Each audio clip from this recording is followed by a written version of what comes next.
10, but it seems like we're always running the top 10, and it's really getting better and better. We'll get one soon, very soon. To Matt. Dick, Michael Waltrip made another visit to pit road. The reason they're topping off, I asked Slugger Labby, how far can you go? Because we are 55 laps to the finish. He told me this morning they could go 54. Larry Mack, it's close. Well, again, now it becomes a gas mileage game if we have this long run of green flag racing. And, Darrell, what does it do to Kurt Busch? He had a 17-second lead. It's gone. Well, yeah, I don't think it'll bother him a bit. I think he'll just get back up on the wheel and drive back off and leave him again. I think he was probably upset he lost the lead on pit road because he sure hadn't lost it on the racetrack. But if he keeps going like he has today, he's the man to beat. But the variable Dale Jarrett is right on his rear bumper now. Hadn't been there for a while. What do you say, guys? One more time. Crank those televisions down and let's crank it up.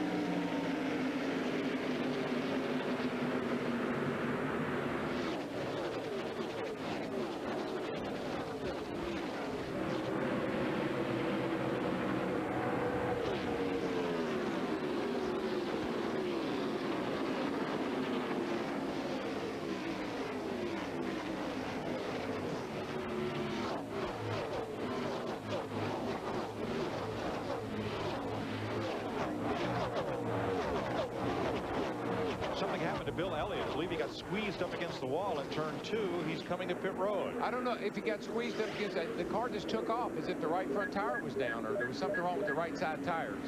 It's hard to believe. It just came out of the pits, but it sure looked that way.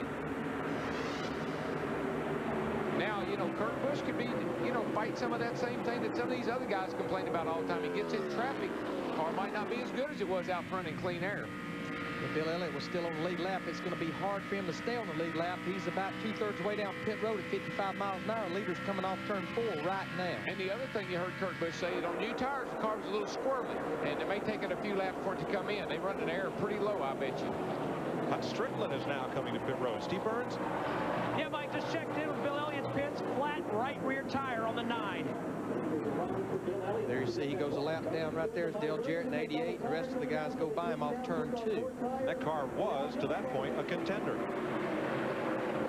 Well, Kurt Busch got his hands full right now with lap cars, which is allowing Dale Jarrett to just check out. How many times do we see this, Larry? You get out front, you drive off and leave everybody. You get out there in that clean air and you're long gone. And that's what Jarrett's doing right now, and Busch has got his hands full with these lap cars. And now's when the crew chief, that's when the young driver, you got to really talk to him. You got to really keep him focused. You got to tell him to calm down, not get excited. The car's going to come to you. Just drive your line, and then everything will be fine. You know, Steve Burns talked about Michael Waltrip topping off 1 to go on lap 1:45. Dave Blaney popped off as well. Now, that's 105 laps to go. I mean, look, we see this crowded traffic jam. This is a big wad on the back straightaway.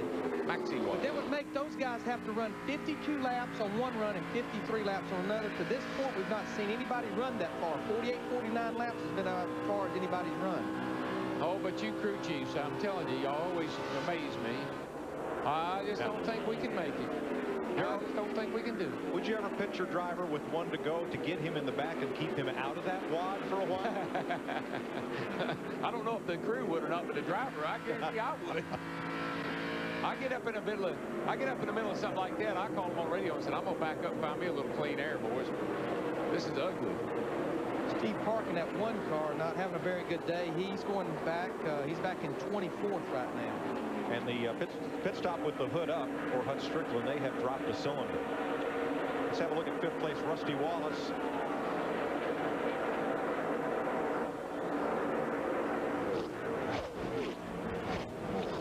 There he is, Steve Burns. Yeah, Mike, a little while ago, Larry McReynolds speculated about the track condition probably changing. Well, Rusty, on the last stop, they took a pound out of the right rear, 1 round of wedge in, 4 tire change.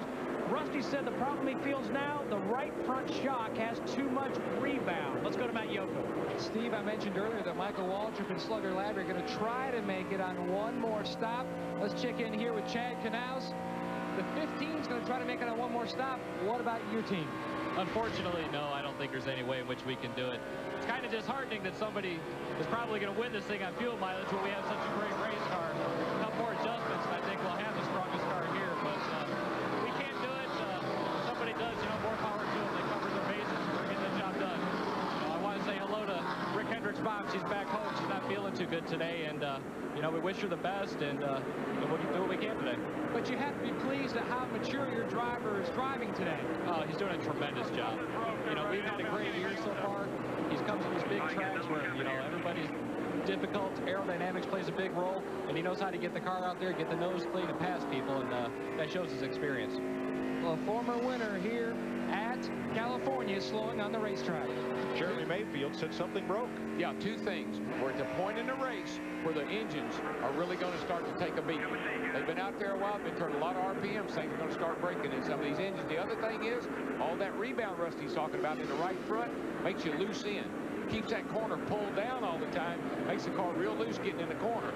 You do that to try to keep that corner of the car down, but the price you pay is it can make it loose in. That's the reason he's making all those changes, try to tighten the car up. But we talk about the engine, the parts that can fail. I mean, the valve springs are taking a beating. But Darrell, at these RPMs, the bottom end, the rods, the cranks, a lot of those things are taking a beating. I think the rocker arms and the valve springs and all those, that's what's going to give up on. And we show you where the valves are. This is the valves right here. There's 8 per side, 16 total. You have 4 on each side for intake, 4 on each side for exhaust. But that valve spring right there, there's 2 of them, an inner and an outer. That's the thing that's really taking a beating, those valve springs. And what we talked about here that is so hard on the engines, it's got a car at the wall down here. Looks like Kent's is up against the wall down in turn 1. I don't know if he's going to... Caution is out, too. Yeah. Now, there's the problem that Mayfield had, and Greg Biffle had to jam on the brakes to scoot around him. And now caution is out. We believe it's for Matt Kenseth at turn 2. But just to follow up a little bit, Mike, the sustained RPM. You're 8,500 at the start-finish line, and you still got to go all the way down to turn 1. With that RPM hanging around 85 to 9,000, it vibrates itself apart. That valve spring is moving 75 times a second. Each one of those. That's a lot of work. Saw Kenseth go in here, and he just gets up too high, a lot like what Ricky Craven said happened to him. And all this stuff up in here, folks, that's just sand, dirt, rubber.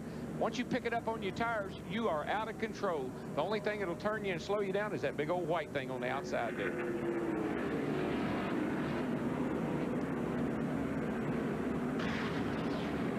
He will take a hit in the point, still come in here in second. Now, Darrell, we're out of our strategy now. We're going to come to pit road, 95 laps to go. We can get in here, and we can do it on one more stop. So all the leaders should be on pit road to fill up with fuel, but I may only give you 2 tires since we only have 9 laps on our tires. I want that track position like Dale Jarrett got a while ago. I might buy that. Would you consider no tires? I believe I'm going to be there long enough. I'm going to give you 2 rights anyhow, but I bet we may see some gas and go. Gas on. Well, as we said, being out front in clean air makes a huge difference. All the front guys are coming in. 11 cars on the lead lap. Here's Steve Burns. And Sterling Marlin listening to Tony Glover. They're going to do a gas and go. No tires on the 40. Well, Dale Jarrett's not going to do that strategy. He's putting at least 2 tires on. They got 2 more ready to go on the left side. Pitting right behind him is the 97 of Kurt Busch. He took outside, and he's gone. Jarrett still on pit road as the crew changes forward. Matt. And only a 2-tire change for the 48 car, Dick, of Jimmy Johnson. They adjusted with air pressure. And Dave Blaney made no stop at all. Well, remember, he's one of the cars that topped off with 1 to go at lap 145. These cautions will help him. 2 cautions equal 1 green lap. We documented he needed to run 53 and 52 laps. These cautions will help him, Darrell. And it's 2 strategies. One, you take 2 right side tires for track position. The other, Dale Jarrett, you take 4 now, so you can take 2 when you come down on that green flag stop if it goes green. Still a lot to play out here in Fontana, California. 94 laps to go. You are watching the Triple Emmy award-winning NASCAR on Fox.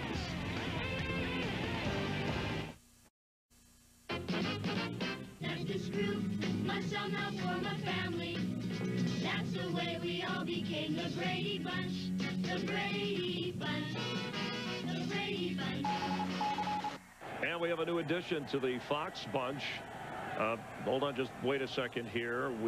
Hold on, we have Jeannie standing by with an update from her son Trevor's crib. Jeannie?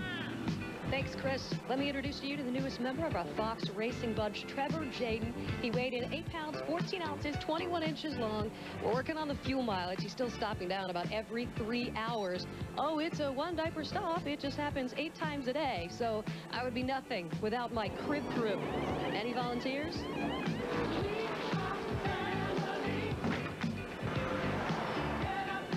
Still making a lot of those stops at our house, I tell you. Oh, boy.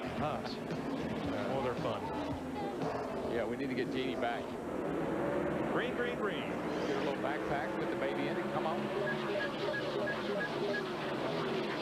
Now, Beal like to see a caution here pretty quick if we can have one. He scooted out in front of race leader Dave Blaney. That yellow car at Blaney did not make a pit stop under this caution. And since Bill was actually at the tail end of the lead lap, he was able to start the outside line in front of Dave Blaney. But we documented maybe that Dave Blaney has to run 52 and 53 laps on his fuel. The furthest he's run earlier was 49 laps. These cautions, they'll help him a little, but he's going to have to go further, and he's went all day long.